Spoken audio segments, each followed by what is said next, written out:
Here are 5 reasons why you're struggling financially as an educator.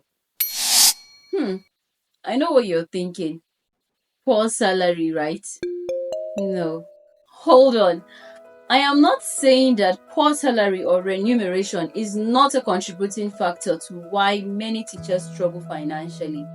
But it's 2024. If you still haven't realized that there are many other reasons beyond salary that is holding a lot of teachers back from being financially free, then there lies the problem.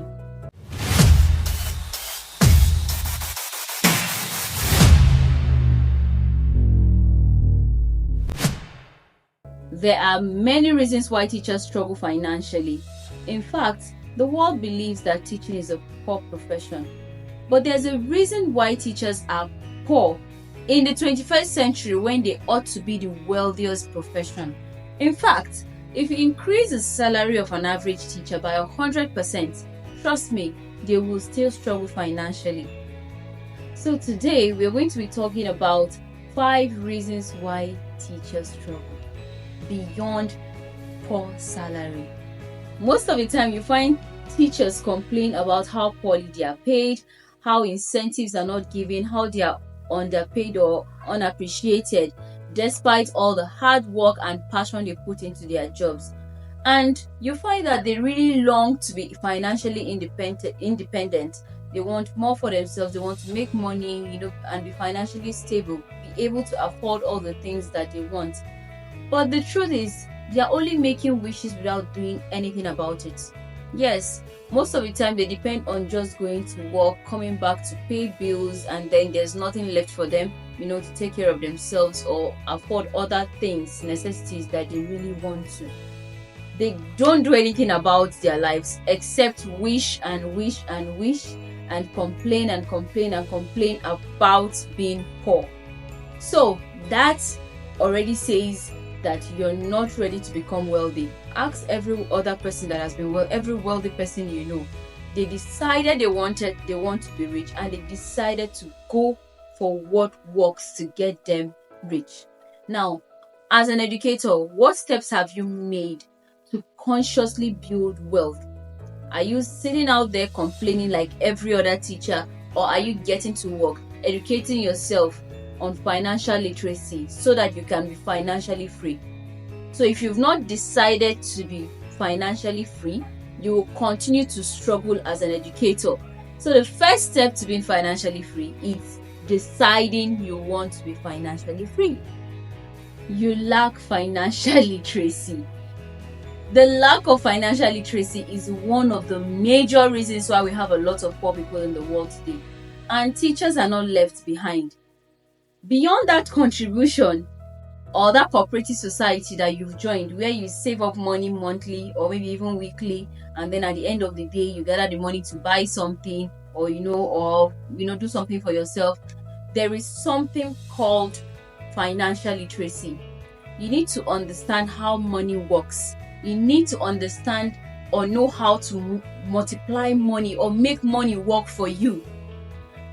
Beyond that home lesson that you attend, that home lesson that you think is a multiple stream of income is a big lie. It is just another chain to hold you down. In fact, home lessons as an additional stream of income is you working hard and not working smart. I am not kicking against having home lessons, but you cannot build wealth from just home lessons. So you need to educate yourself on investment, on money management and multiplication, and how you can build wealth using your streams of income. Now, one thing educators don't like to do is read or do research on these things, especially finance. And that is the reason why they are not knowledgeable about wealth and finance, and that is why they struggle financially. So it is not about salary. That's why I said I can increase the salary of a teacher by 100% and they will still be poor. Now, another interesting reason why a lot of teachers struggle financially is because they feel entitled.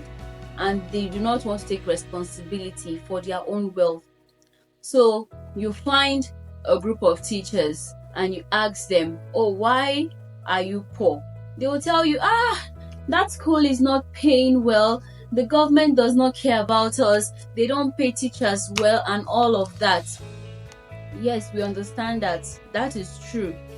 And we ought to be respected, we ought to be paid well.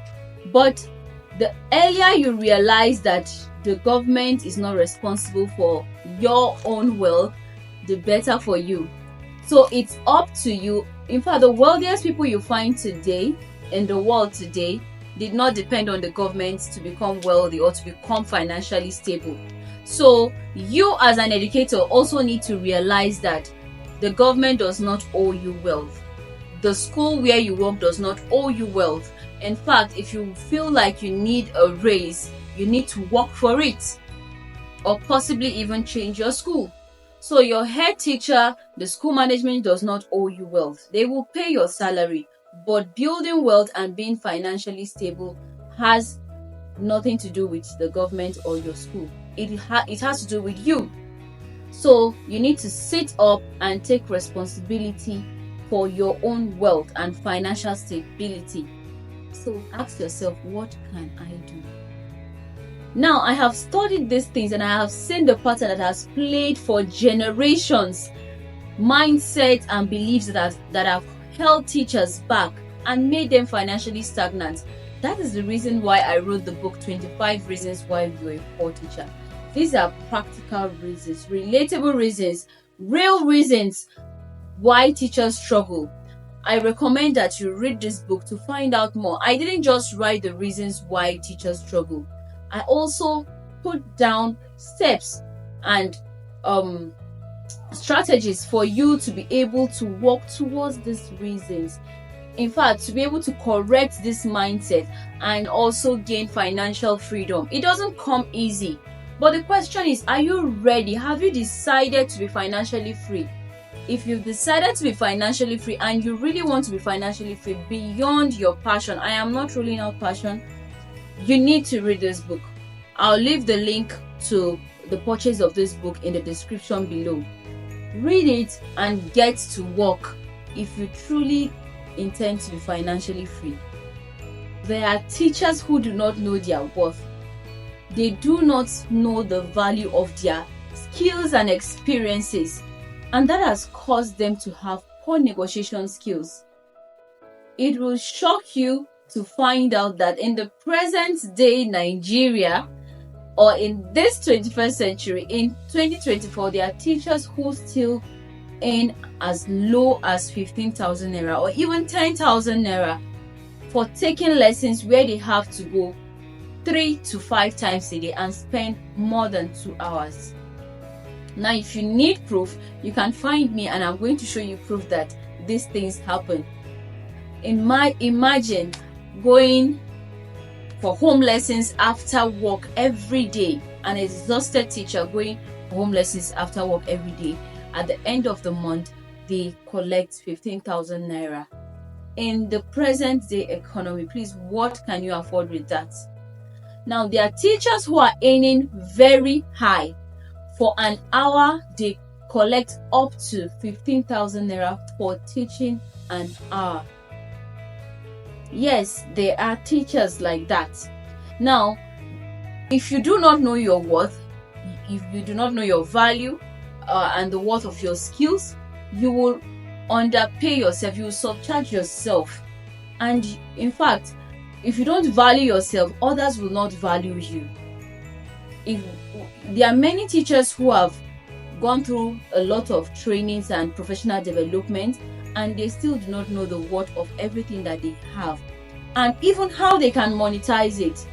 In the present day, people are monetizing their skills, building wealth with what they know. What are you doing as a teacher? You are an encyclopedia of knowledge, and you can monetize everything that you have learned over the years. You can create a passive income for yourself. So one of the reasons why a lot of teachers struggle financially is because they do not know their value, they do not know their worth, and they downplay themselves. Now, this is another major reason that a lot of teachers or educators ignore. Teaching is a profession, and as a profession, you ought to have career goals. You ought to be a career teacher. If you want to be respected as a profession, then you need to show professionalism and have a plan for that career. Now, when I talk about career growth, I'm talking about being intentional, finding out your purpose, finding out where you belong, knowing what you're good at, and developing yourself in that particular area. Are you an early years teacher? Excuse me, a biology teacher, a secondary school teacher, whatever it is, whatever role you play, the head of your department, what are your goals? What are your long-term goals? What are your short-term goals? What do you intend to achieve for your children, including yourself? You come first. If you're not in your best version, you cannot give your children the best. So you need to put yourself first, work on yourself, have goals and plans for yourself so that you can be able to give the best to the children that are in your care. So if you do not have a career goal, or you do not have a career plan rather, you might not grow financially, and you might not be able to, be financially free. Because when you find your purpose, when you find and you set goals for yourself, you have a path to follow, and that path would always lead to fulfillment, whether you become the next richest person in the world or not. But having a career plan and having a career goal will help you to be fulfilled in your job, and you won't have to complain about your finances and all of that, because you already have a plan and you're working with that plan. So teaching is a profession. Have a career plan and set goals for yourself. If you've come this far and you want to find out more reasons why you're probably struggling as an educator, find the link in the description where you can purchase my book, 25 Reasons Why You Are a Poor Teacher, and what to do about them. Yes, that's important. Like I said earlier, I have put down the reasons and also what you can do to work on those reasons so that you can become financially independent and free, so that you don't have to be among teachers who are always complaining or struggling. Even with the passion, you can be more. So if this is your first time of watching my video, you're welcome. And if you haven't subscribed, please click the subscribe button, give this video a thumbs up, and look forward to the next video that I will be making for you.